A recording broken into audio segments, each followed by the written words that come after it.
আপনারা কি জানেন নীলকণ্ঠ শিব মন্দির নাম কিভাবে হয়েছে? এই মন্দিরে ভগবান শিব সমুদ্র মন্থন থেকে বের হওয়া বিষ পান করে আরাম করেছিলেন। ঋষিকেশ থেকে 32 কিলোমিটার দূরে অবস্থিত।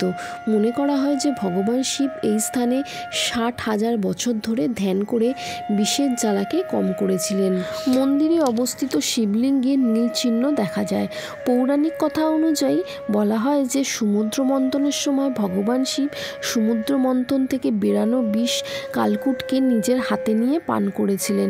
আর যখন ভগবান শিব বিষ পান করেছিলেন তখন মাতা পার্বতী ওনার পেছনে ছিল, আর উনি শিবের গলা ধরে। এর ফলে না বিষ গলা থেকে বেরোতে পারে, না শরীরের ভেতরে ঢুকেছিল, আর ওনার কণ্ঠ নীল হয়ে গিয়েছিল। এই জন্য ওনার নীলকণ্ঠ মহাদেব বলা হয়। বিষ গ্রহণ করার পর ভগবান শিব এমন জায়গা খুঁজছিলেন যেখানে শীতল হাওয়া পাওয়া যায়।